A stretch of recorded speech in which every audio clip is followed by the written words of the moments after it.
Bismillahirrahmanirrahim. Assalamualaikum warahmatullahi wabarakatuh. Alhamdulillah, salatu wassalamu ala rasulillah wa ala alihi wa sahbihi wa mawalah, wa la hawla wa la quwata illa billahi wa ba'du. Qala Allahu azza wa jalla, ya ayyuhalladzina amanu taqullaha haqqa tuqatih wa la tamutunna illa wa antum muslimun. Amma ba'du, ma'asyiral muslimin yang dimuliakan Allah Subhanahu wa taala. Alhamdulillah, segala puja dan puji hanya milik Allah Subhanahu wa taala.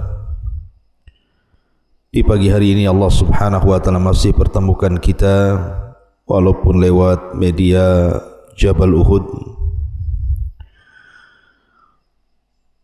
Salawat iring salam tak lupa saya haturkan kepada Nabi besar Muhammad sallallahu alaihi wa ala alihi wasallam.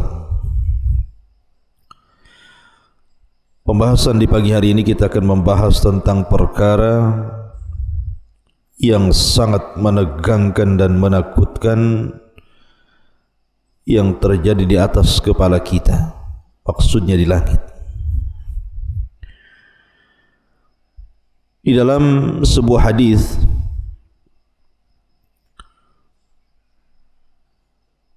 yang dikeluarkan oleh Abu Nuaim, dan hadis ini juga dikeluarkan Imam Muslim, di mana Nabi SAW pernah duduk-duduk di sekitar para sahabat Rasul.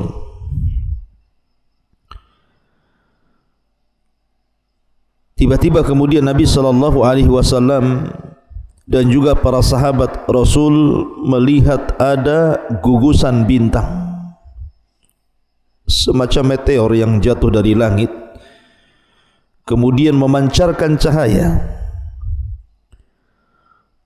Kemudian Nabi SAW bertanya kepada para sahabat, "Ma kuntum taquluna fil jahiliyati idza rumiya bimithli hadza?" Kata Rasul, bagaimana pendapatmu atau pendapat kalian ketika kalian di masa jahiliyah apabila terjadi gugusan bintang atau terjadi meteor jatuh? Bagaimana pendapat kalian di waktu itu? Maka para sahabat Nabi SAW sebagai adab mereka kepada Allah dan Rasulnya mengatakan, Allahu wa rasuluhu a'lam. Allah dan Rasulnya yang lebih paham. Kunna naqul, kemudian para sahabat mengatakan, kami katakan, wulidal lailata rajulun azimun wa matal lailata rajulun azimun. Boleh jadi wahai Rasul, dengan adanya gugusan bintang ataupun adanya meteor jatuh itu karena akan lahir orang yang sangat agung di masa depan, atau boleh jadi telah meninggal orang yang dianggap agung pada saat hari ini. Maka Nabi SAW meluruskan bahwa meteor jatuh atau gugusan bintang yang jatuh itu bukan karena itu. Persis seperti kejadian gerhana matahari di zaman Rasul. Ketika Ibrahim meninggal dunia, itu bertepatan dengan gerhana matahari. Kemudian para sahabat menyangka bahwa gerhana itu terjadi karena kematian seseorang atau karena hidupnya seseorang. Maka Nabi SAW meneruskan pemahaman itu dan mengatakan, sesungguhnya gerhana itu ayatun min ayatillah, satu tanda dari tanda-tanda kuasa Allah, liyukhawwifa ibadah, agar Allah menakut-nakuti hamba-hambanya. Maka sama di sini juga Nabi sallallahu alaihi wasallam mengatakan fa innaha la yurma biha li mauti ahadin wala li hayati. Bukan itu yang kumaksud. Bukanlah ada gugusan bintang atau ada meteor yang jatuh dari langit berarti telah mati seseorang atau hidupnya seseorang. Walakin akan tetapi kata Nabi sallallahu alaihi wasallam, Rabbana idza qadha amran sabbahathu hamalatul arshi thumma sabbathu ahlus samai alladhina yalunahum thumma sabbathum ahlus samai alladhina yalunahum hatta yablugha tasbiha ahlus samai dunya. Kata Nabi sallallahu alaihi wasallam, akan tetapi Rabb kita Allah Subhanahu wa taala apabila memutuskan sebuah perkara, mewahyukan sebuah wahyu, memerintahkan sebuah perintah, maka para malaikat yang memikul arsy itu, malaikat yang sangat besar, yang dijelaskan dalam riwayat di mana pundaknya memikul arsy Allah Subhanahu wa taala, kemudian badannya menembus seluruh lapisan langit dan kakinya sampai ke bumi. Jadi malaikat sebesar ini bertasbih sehingga suara tasbihnya itu terdengar kepada malaikat yang ada di bawahnya. Maka malaikat yang ada di bawahnya ikut bertasbih. Kemudian malaikat yang ada di bawahnya karena kencangnya bertasbih terdengar oleh malaikat yang ada di bawahnya lagi. Maka malaikat yang ada di bawahnya lagi ikut bertasbih. Kemudian malaikat yang ada di bawahnya lagi dengan keras bertasbih sampai terdengar malaikat yang ada di bawahnya lagi, sampai ke malaikat yang terdapat di langit yang ketujuh.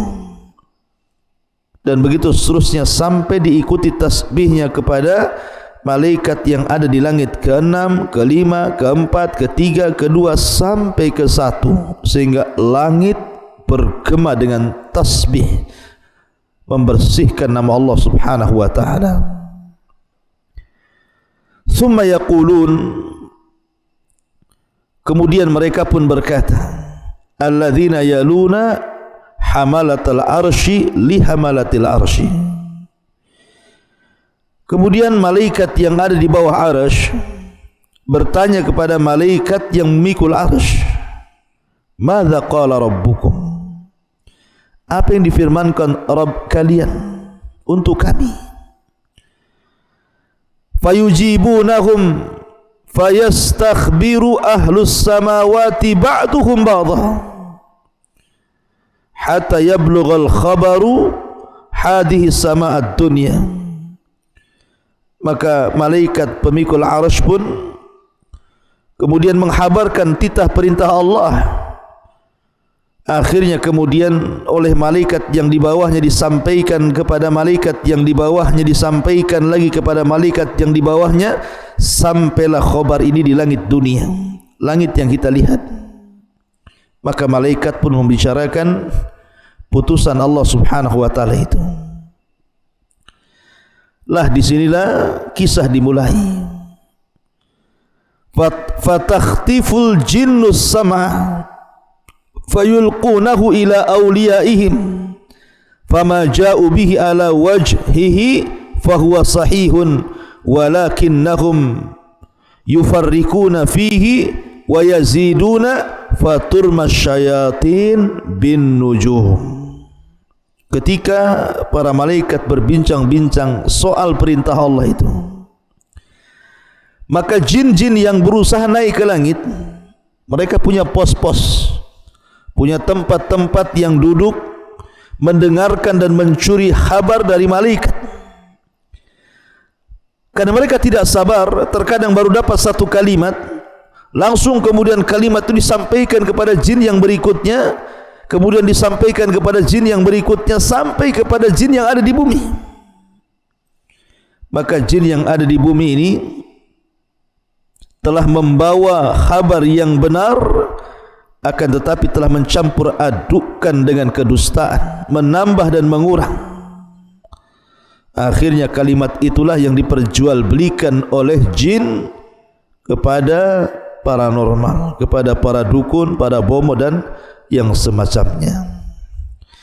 Ma'asyiral muslimin yang dimuliakan Allah Subhanahu wa taala, hadis ini kalau boleh saya ringkas ceritanya.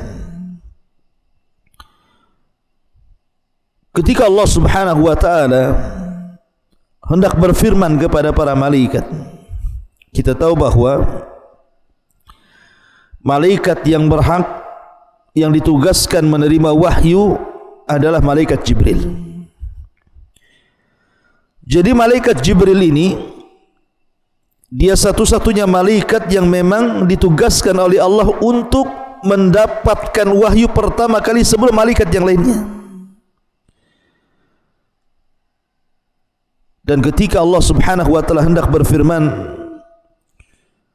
maka suara firman Allah Subhanahu wa taala itu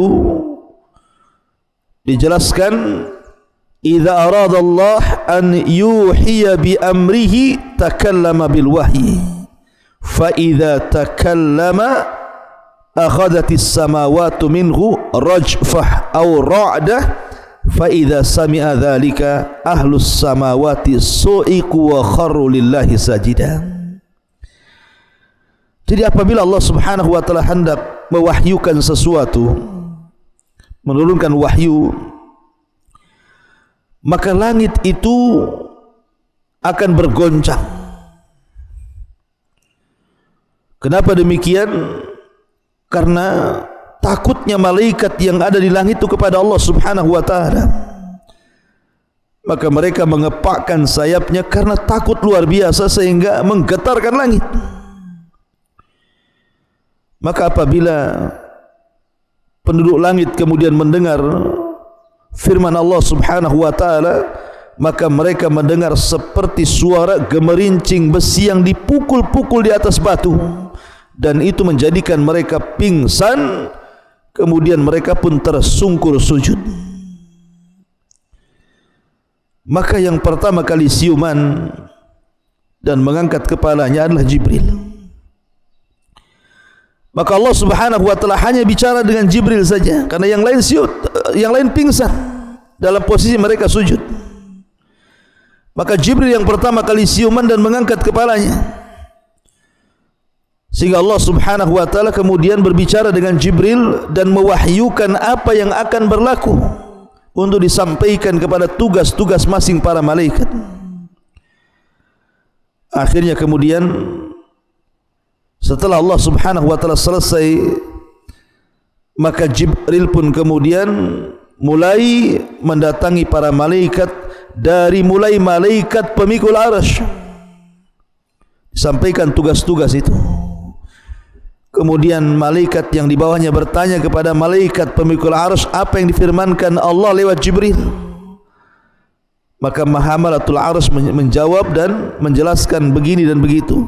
Maka malaikat yang di bawahnya ditanya lagi, kemudian dijelaskan sampai akhirnya kabar ini kepada malaikat-malaikat yang ada di langit pertama. Kemudian mereka pun mulai melaksanakan tugas dari Allah Subhanahu wa taala.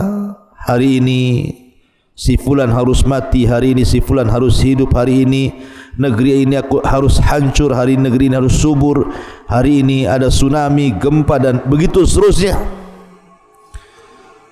Karena bagaimanapun Allah Subhanahu wa taala itu fi kulli yaumin huwa fi sya'ni, dia memiliki kesibukan untuk menerapkan qada dan qadarnya kepada alam semesta ini, termasuk juga kepada manusia. Dan itu yang kemudian ditugaskan oleh Allah adalah para malaikat. Lah ketika malaikat yang ada di langit pertama ini sedang berbincang-bincang soal perintah qada dan qadar Allah Subhanahu wa taala, maka jin-jin yang ada di langit yang disebutkan dalam hadis Nabi sallallahu alaihi wasallam, idza qadallahu al-amra fis sama'i dharabatil malaikatu bi ajnihatiha khud'anan liqaulihi ka'annahu silsilatun ala safwan. Apabila Allah Subhanahu wa taala memutuskan sebuah perkara di langit, maka para malaikat akan mengepang-ngepangkan sayapnya karena merendah dirikan mereka kepada Allah Subhanahu wa taala, karena takutnya mereka kepada Allah Subhanahu wa taala, dan seolah-olah suara itu seperti suara gemerincing besi, rantai besi yang dipukul-pukulkan di atas batu. Fa idza fuzya an qulubihim, apabila telah dicabut perasaan takut mereka, mereka mengatakan madza qala rabbukum, apa yang difirmankan Rabb kalian? Qalul haq, maka para malaikat yang ada di langit kemudian mengatakan Allah Subhanahu wa taala telah berfirman dengan kepastian, dengan kebenaran. Lah ketika kemudian para malaikat yang di langit pertama berbincang-bincang inilah kemudian dijelaskan fayasmauha mustariqus sam'i, maka para pencuri berita dari kalangan jin mulai mendengar. Wa mustariqus sam'i hakadha ba'duhu fawqa ba'din wa wasafa Sufyanu biyadi, dan Sufyan Ats-Tsauri mensifati orang yang mencuri kabar itu, maksudnya dari kalangan jin, seperti ini dan seperti ini, kemudian seperti ini, seperti ini, seperti ini, sampai ke langit. Seperti kalau kita lihat orang panjat pinang, lomba panjat pinang, seperti itulah. Terkadang bisa ribuan jin mulai dari bawah sampai ke pos-pos mereka, tempat mustariqus sam'i itu, tempat pencurian berita dan kabar yang diperbincangkan para malaikat yang merupakan titah perintah Allah Subhanahu wa taala. Kemudian apabila mereka betul-betul berhasil mendengar satu kalimat, maka fayulqiha ila man tahtahu summa yulqiha ila al-akhar ila man tahtahu hatta yulqiha ala lisani sahir awil kahin. Maka apabila berhasil mendapatkan satu kalimat, maka kalimat ini akan disampaikan kepada jin yang di bawahnya, dari jin yang di bawahnya kepada jin yang di bawahnya lagi, kepada jin yang di bawahnya lagi, sampai kepada jin yang paling bawah yang ada di permukaan bumi. Barulah kemudian jin yang ada di permukaan bumi ini, mereka berbisnis dengan kalangan kahin dan sahir, tukang sihir dan juga tukang dukun. Kemudian disitulah terjadi deal-dealan antara paranormal, para dukun, para bomo dengan bangsa jin. Terjadi kerjasama dan bisnis di antara mereka. Kemudian wa rubbama alqaha qabla an yudrikahu, tetapi terkadang jin-jin itu juga tidak berhasil sampai ke langit, karena akhirnya mereka pun dilempar oleh meteor-meteor itu, oleh gugusan-gugusan bintang itu hingga terbakar dan mati.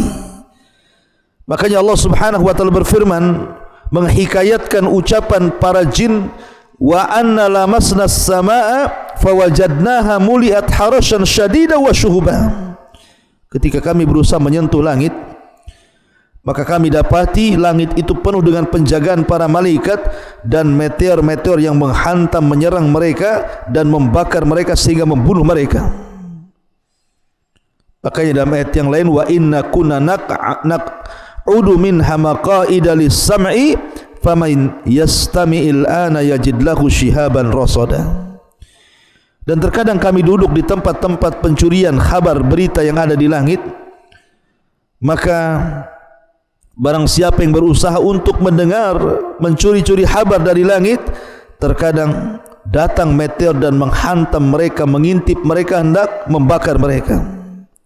Ya, karena salah satu fungsi bintang itu disebutkan para ulama dalam kitab Tauhid adalah untuk melempar setan, rusuban li syayat, syuhuban li syayatin, untuk membakar setan-setan. Kemudian sahabat Nabi SAW bertanya, bukankah Rasul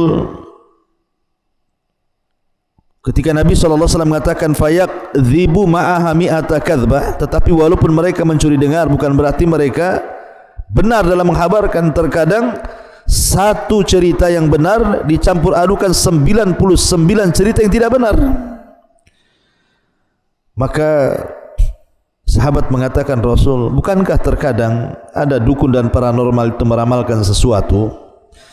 Rupanya betul-betul kejadian. Maka Nabi SAW mengatakan, ya, karena yang terjadi itulah kabar yang benar.